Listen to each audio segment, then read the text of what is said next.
България на пазара на труда стават и чудеса. Как иначе би могло да се нарече превръщането на трайно безработни футболист, книжарка, балерина, строителен работник и бивша банкова чиновничка в програмисти? И то само след 2 месеца интензивно обучение и 4 месеца обучение и практика. Днес те са на работа. Част са от екипа на голяма европейска компания и са служители на българската и дъщерна фирма. Знаят какво означава да си част от екипа, а не аутсайдер. Чудото става с частичната финансова помощ на програмата на Европейския съюз „Развитие на човешките ресурси“ по проект „Нови работни места“. Казваме частичната, защото останалото, което е било нужно за обучението, българската IT компания е доплатила със собствени средства, а обучението в този сектор е едно от най-скъпите. Но нека, за да разкажем тази невероятна история, да започнем от щастливия край.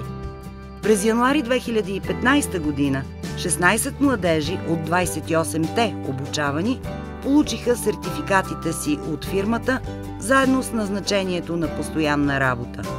На церемонията присъстваха вицепремиерът и министър на труда и социалната политика Ивайло Калфин и заместник-министърът на младежта и спорта Калин Каменов, който връчи сертификатите на младежите. Не знам дали знаете, че България в момента е на първо място в Европа в една негативна класация по отношение на младежите, наречени и вкарани в групата NEETs. Това са младежите, които не учат, не работят и не се образоват, не се обучават. Средният процент за Европа е 12,9%. В България той е най-висок в целия Европейския съюз, 22,7%. Това са млади хора, които не правят нищо, а наистина нищо. И разговаряйки често с тях, тъй като аз обикалям страната непрекъснато, за да ги мотивирам да бъдат активни, те казват, че често пъти нямат дори информация как да си намерят работа. Вие сте хубавия пример, добрия, полезния пример, страхотния пример. И искам да благодаря и на господин Басенков, господин Георгиев, че са се заели с този проект и че показват един успешен проект в една област, която е перспективна, която действително дава умение и хляб за цял живот. И самочувствие, не само хляб. Направи впечатление, още когато представихте проекта, това, че сте подбрали с много интервюта 35 души, просто станали 20. Очевидно, че мотивацията е много важна. Вие казвате късмет, Павел и Саня казват, ето късмет, един ден се събуди, не е само късмет. Въпросът е и да искаш и да знаеш кой искаш и да го търсиш. И да си готов да се пребориш с трудностите. Ако имаше повече хора като вас, ми се струва, че много бързо щеше да падне младежкото безработица. Господин Маслянков, какво ви мотивира да кандидатствате по оперативна програма „Човешки ресурси“ и да търсите бъдещи програмисти сред трайно безработните младежи? Значи това е в духа на компанията. В момента в компанията работят 92 човека, мисля, или 93. И мога да кажа така, както го чувствам, поне 70 от тези 93 сме ги създали ние. В смисъл, това е политика на нашата компания. Ние взимаме хора, които не са опитни, нямат достатъчно знания и ние ги обучаваме. Това, което търсиме е те да отговарят на нашия ценностен модел и да сме сигурни, че те ще се впишат в колектива. За нас това е важното, когато интервюираме някой. Така че по никакъв начин предизвикателството беше голямо, но ние не се плашихме от това предизвикателство, тъй като знаеме от много години, това е политиката на фирмата. Значи ние от 2010 растеме, с всяка година отвояваме персонала и винаги сме търсили и винаги сме наемали в по-голямата част хора, които след това е трябвало да обучиме.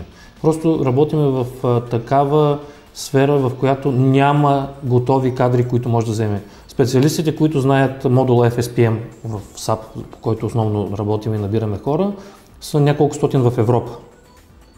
А сега тези, които сте обучили, могат да работят с този модул? Да, могат да модул? работят с този модул, абсолютно. Тоест те са конкурентно способни не само в България и на Запад, така ли? Абсолютно конкурентно способни са в България, в Европа, на Запад. Това е един, може би най-разпространен в Европа бизнес софтуер за управление на система за управление на бизнеса, специализиран модул за застраховане. Аз казах няколко стотин човека в Европа със сигурност работят с този модул. Да, знанията от друга страна са приложими по-скоро основно при нас, тъй като е модул, който тепърва ще се налага и тепърва ще се разпространява сред останалите застрахователни компании.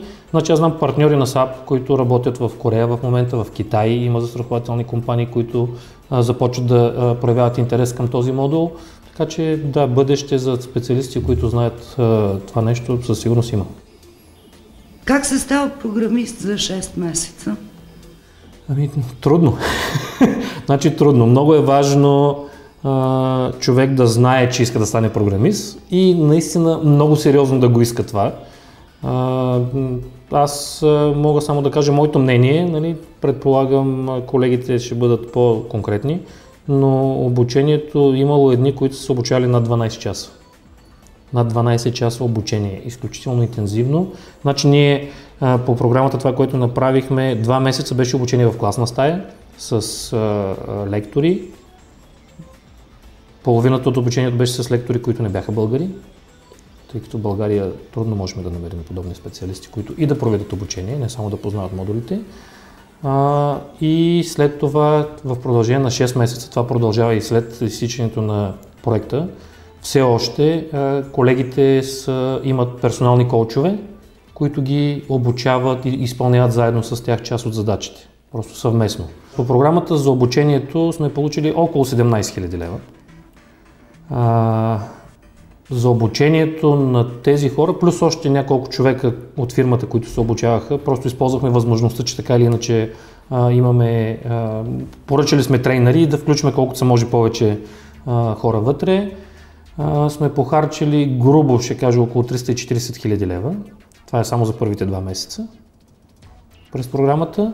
И въобще не мога да ви кажа, значи трябва да направя допълнителна справка, колко сме похарчили за пътувания до Виена, хотели, настаняване, командировъчни, коучове там и така нататък. Затова не сме смятали, не мога да ви дам точно число, но със сигурност са също още няколко стотин хиляди. Покриха ли европейските пари разходите? Колко дадохте от фирмата? Грубо мога да кажа, сигурно около $500 000. Значи 340 000 сме дали само за обучение, от които 17 000 са покрити по европейската програма. На колко интервюта в бюрата по труда присъствахте? Бяха над 150, 166 ли бяха точно, не мога да си спомня, но много бяха. В 5 бюра бяха, 4 в София, 1 в Перник. Какво е да бъдеш човешки ресурси в голяма компания, която от своя страна има собственик, голяма западна компания? Предизвикателно преди всичко, защото голямата западна компания иска висококласни специалисти на приемлива цена, докато българския пазар липсват класни специалисти или ако ги има, те са много скъпи. Как стана така, че част от обучението им трябваше да се проведе в Виена? То не се е случило, то е планирано, ние сме знали, че част от обучението ще се проведе в Виена, тъй като ние работим с нашия собственик, който е базиран в Виена. Там се работи по един огромен проект, значи говорим за стотици милиони проект евро. Просто там е основното място, където този проект се изпълнява. Така че там се случват нещата. Ако ние искаме те да бъдат наистина обучени, да знаят всички детайли, да бъдат запознати с всичко, което се случва, те трябва да работят там с консултанти от Германия, от Австрия, от Чехия и да обменят в реално време и да решат в реално време проблеми, които възникват. Вие сте компания собственост на голяма европейска компания, наистина. Кажете как на вашите австрийски партньори им се стори вашата идея да докарате българчета от улицата да учат много престижна професия в Виена? Първоначално всички ни мислеха, че не сме много добре. Лошо ли им стана? Значи, аз Абсолютно честен ще бъда с вас. По тази програма финансирането е разделено грубо, нали казвам, около 150 хиляди лева сме получили финансиране. Аз казах 17 хиляди лева бяха за обучение, около 80 хиляди лева, ако не се лъжи, 80-90 хиляди лева са за заплати и осигуровки през 6-месечния период и стипендии по време на обучението. 10% от цената, значи около 10 хиляди, 15 хиляди лева бяха за управление на проекта, администриране и така нататък. И около 40 хиляди лева бяха оборудване. Това означава компютри, бюра, столове, работни места и така нататък. Когато първоначално говорихме с колегите в Австрия, в край на краища казахме дайте да пробваме.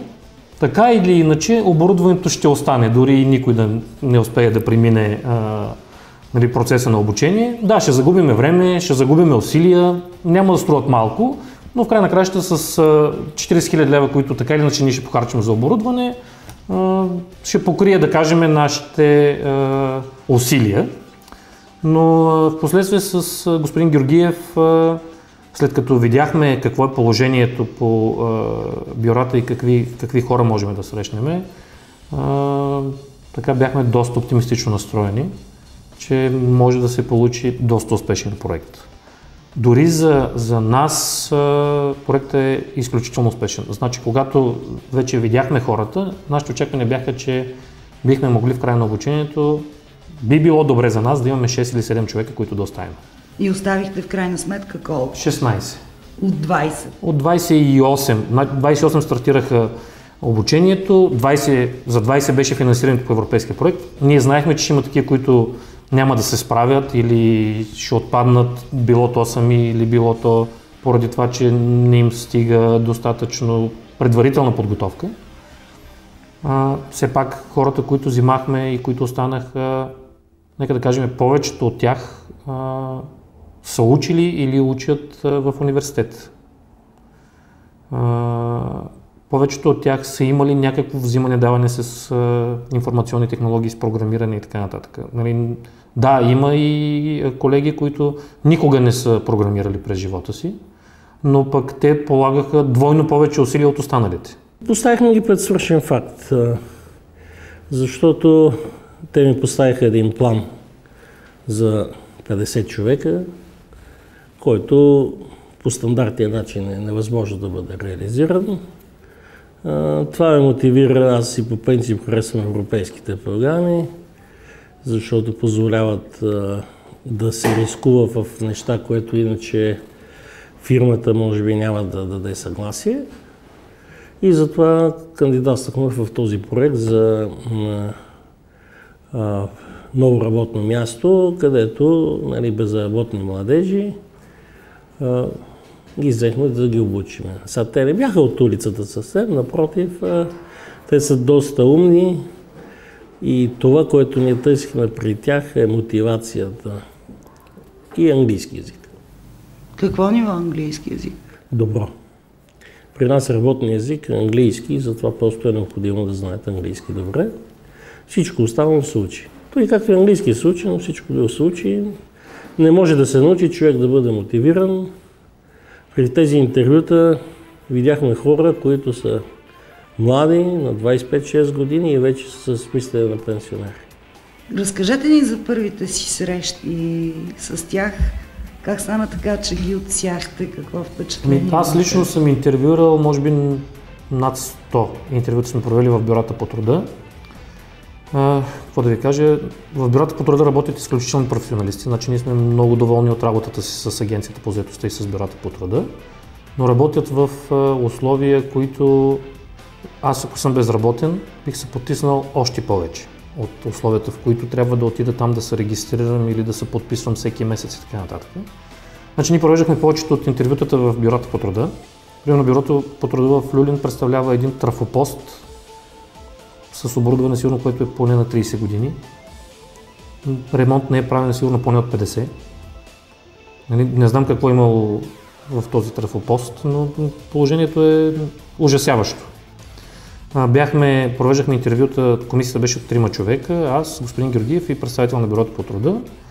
И интервюто се провеждаше в една стаечка, която беше, може би, 4 квадратни метра. 4 човека с маса. И видяхме страшно много младежи, които имат мотивацията наистина да направят нещо за себе си. Това беше единственото, което търсихме. Това беше единственото ни изискване. Човека да бъде мотивацията. Освен това, формално имахме изискване за средно образование и за доста добро ниво на владение на английски език. Кажете нещо повече за мотивацията. Каква трябваше да бъде мотивацията? С какво ви спечели този екип? Те разбраха, че това е един шанс за кратко време да се обучат за нещо, което иначе с години се учи. Едновременно с това да имат шанса да бъдат назначени на работа, да видят какво е на практика, с плюсовете и с минусите, да продължат да се обучават по време на тая практика и след това вече да влезат в бизнеса, в IT бизнеса, който е ясно на всички е най-перспективния, най-платения, най-творческия.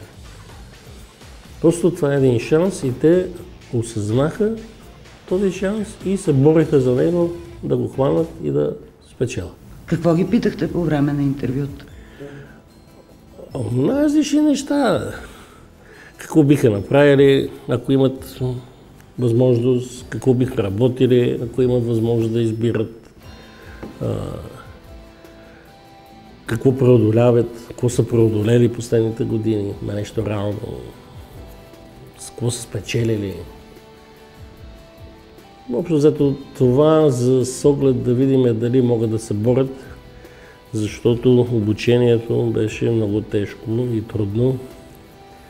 Огромен обем материали, който тя се обхвана и научи за 2 месеца. Неща, които ги учат с години в университетите. Те, за съжаление, не учат точно тези неща, ами учат някакви глупости, но трябваше да положат огромни усилия. Всекидневни, целодневни усилия да учат и пак да учат. По 9-12 часа на ден. Аз бях така щастлив, когато ги виждах. Значи, когато те дойдоха, първия работен ден, то не им беше първия работен ден, това им беше първият ден на обучението, защото те не бяха служители още, когато почнаха да се обучават в класната стая. Значи само тези, които издържаха изпита, с тях подписахме договор, трудов договор. Това се случи на 1 юли, а обучението почна на 7 май. На 7 май, когато дойдоха, още не бяха наши служители, но за обучението естествено, че ни трябва да им предоставим оборудване. Те бяха шокирани, защото всеки от тях получи чисто нов лаптоп, раница. Когато подписаха трудовия договор, веднага получиха мобилни телефони. На първата седмица след подписването на трудовия договор отлетяха за Виена. Това беше, имаме колеги тук, които могат да разкажат, нали, много впечатляващо как, защото имаше и други колеги, които пътуваха в същия самолет, как примерно 40 човека слизат от самолета, качват се на автобуса и отиват в офиса в Виена. 40 човека от България. Значи, ние в момента имаме около 65 човека, които пътуват регулярно, да кажем, до Виена.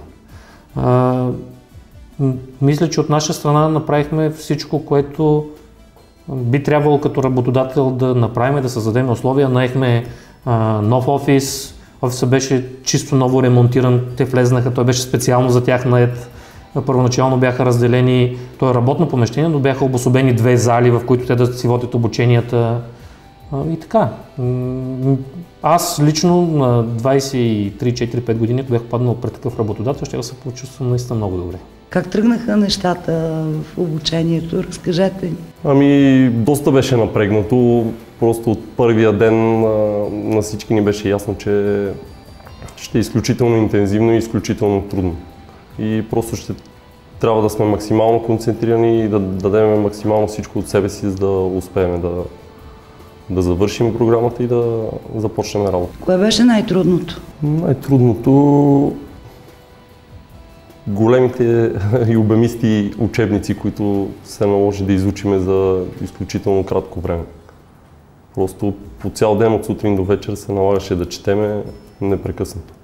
Очудихте ли се в самото начало с подписване на вашия, така да се каже, първи трудов договор от това, че получихте лаптоп, че има въобще такива работодатели в България? Да, очудиме, тъй като просто наистина ни бяха предоставени отлични условия. Всичко до най-малката подробност беше подсигурено. И просто ни се даде възможност да се концентрираме изцяло върху обучението и да не мислим за абсолютно нищо друго.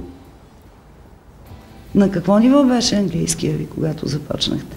Аз съм изучавал английски от съвсем малък, така че мисля, че на едно доста добро ниво, разговорно и, както се оказа, е било напълно достатъчно, за да се включа в програмата. После какво стана, когато те се озоваха в Австрия? В момента, в който ние приключихме с обучението тук в България, което беше първите 2 месеца, и ги изпратихме в Австрия, те имаха през цялото време и колеги, които са в фирмата като ментори, но техният тим лидер, техният ръководител беше колега от Австрия през цялото време. Другите колеги, които се занимаваха с тях и ги обучаха, също бяха австрийци. В момента аз мога да ви кажа, че към днешна дата, значи това е 8-9 месеца след началото на проекта и началото на тяхното обучение, значи те примерно реално около 30% от времето ефективно работят и 30% от това, времето, което те прекарват тук или в Австрия, нали, зависи точно откъде вършат работата, е платено от клиента. Значи 9 месеца след началото на обучението, от хора, които никога не са виждали САП, никога не са чували за застраховане, след 9 месеца 30% от тяхното време е реално фактурирано на клиента. Тоест, вече се възвръща тази Да, разбира се, вече се възвръща. Значи тя се възвръща от октомври месец. Нали, първо започнахме с по-малко, по един ден примерно в месеца и така нататък беше платен, но вече сме достигнали до около 30% от времето, което се заплаща от крайния клиент. Как се почувствахте, когато се озовахте в Виена, в абсолютно чуждоезична среда? Доста добре, защото в крайна сметка те бяха много приветливи, те бяха отворени за това, нали, все пак за това сме обучени, за да бъдем там и да изпълняваме, общо взето да отговаряме на техните изисквания. Казахте, че ги карахте по време на интервютата да разказват свои истории за премежия, които са преодолели. Има ли истории, които ви впечатлиха? Които няма да забравите? Те са това лични истории. Разкажете без имена.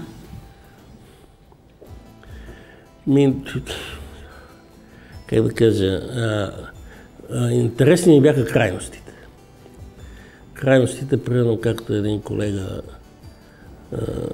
който препоръчвам да го интервюрате, нали, Николай, ще използвам имена, защо не, който няма абсолютно никакъв, както викаме, бекграунд. Да е учил нещо, да е започнал с математика или информатика или някакви технологии. Нищо общо с тази сфера, но беше мотивиран да започне да го учи точно това. Видя шанса и в момента е на работа. И работи, продължава да е. Тази крайност ми беше най-интересна и най-така впечатляваща. Преди да започна програмата, съм се занимавал изключително само с футбол. Нямам, както каза господин Георгиев, никакво IT образование или някакъв бекграунд. Просто изцяло с спорт съм се занимавал. Какво значи занимавал съм се с футбол, играхте някъде? Да, играл съм, занимавал съм се професионално, в професионални отбори, в една част от живота ми и с непрофесионални отбори също. Че просто от момента, в който завърших училище, изцяло се отдалах на футбола и на пътувания по различни градове в България. Има ли прилика между IT сектора и футбола? Никаква. Абсолютно никаква. Къде е по-хубаво? Определено в IT сектора. Със сигурност. Като условия за работа, като заплащане, ако щете, просто има много предимства. Какво си спомняте от интервюто за работа? Спомням си, че стана въпроси за футбола и защо съм се решил на тази промяна да оставя футбола и да се насоча към IT сектора. Около това основно се се движиха въпросите?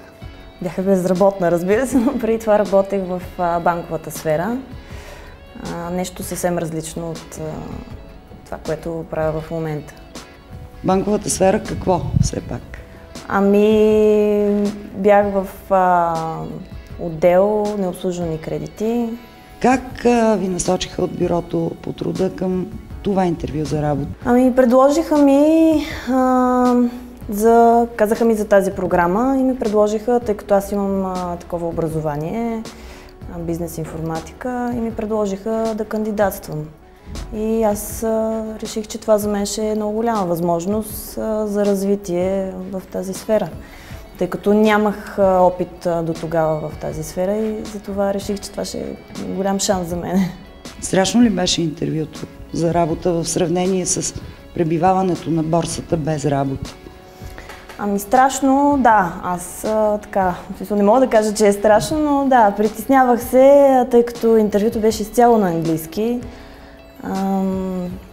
Но страшно не беше чак страшно. Но да, доста така се бях притеснила.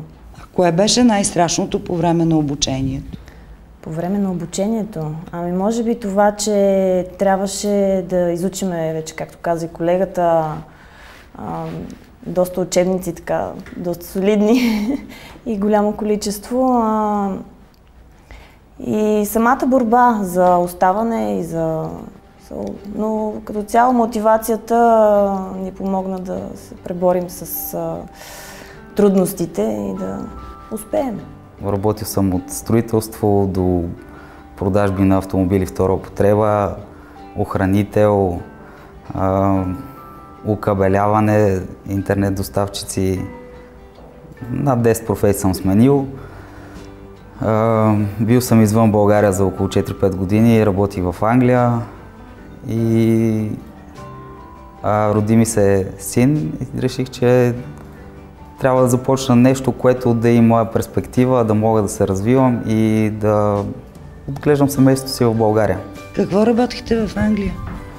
Една година работих като охранител, 3 години в собствена компания малка с съдружник. Извършвахме различни трудови услуги към големи компании, метрото в Лондон, различни всякакви видове дейности, общо взето нищо свързано с IT технологиите. Защо се върнахте? Не успяхте там? Успявах там и живеех, но видях в един момент, че вече минават 4-5 години и аз върша едно и също нещо и не отивам никъде. Парите наистина са по-добри в чужбина, но когато имаш семейство в България и се налага да пътуваш, и те се компенсират нещата, накрая като теглиш чертата и всъщност не е голяма разликата.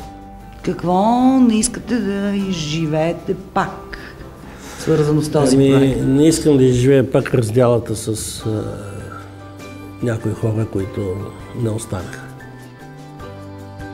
А в следващата част нашите герои вече ще бъдат хора с престижна професия и ще разкажат лесно ли се придобиват умения в IT сектора.